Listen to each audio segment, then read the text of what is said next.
Welcome into WMER2 News at 5 o'clock tonight. I'm Kelly Swoop.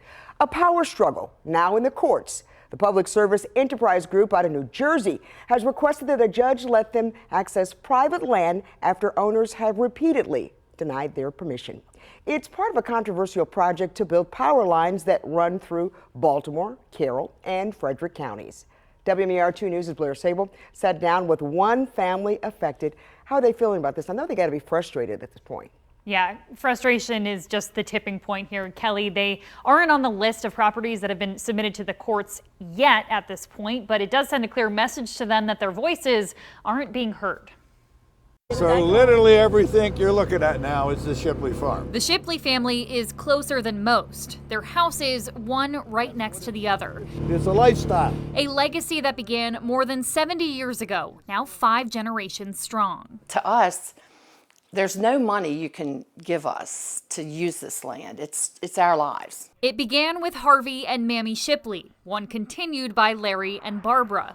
But a project to build 70 miles of power lines right in between their homes threatens something that can't be replaced. It looks like now, if this should happen, our dream is going to be down the tubes, because it's going to split the family up. There's no doubt in my mind. The company behind the project, PSEG, wants to conduct environmental studies.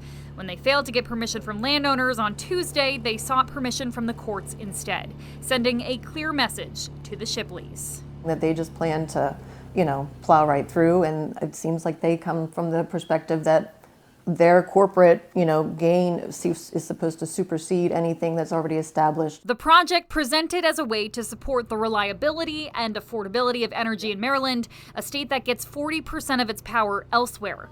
But this family says that's not what they believe they're being asked to sacrifice for. It's going to destroy homes and livelihood and history and families like this, and doing nothing for the state of Maryland, basically, in terms of supplying more energy. The company has put out messaging that this request would not include property or construction rights to that land. So, Blair, what is their confidence that this project won't get built? Well, Kelly, I did ask them, do you think that they're going to supersede them in every part of this project? Now, they say they're confident that this will not get built, and they do have the elected leaders' support on their side. All right, Blair Sable, thanks so much for that report.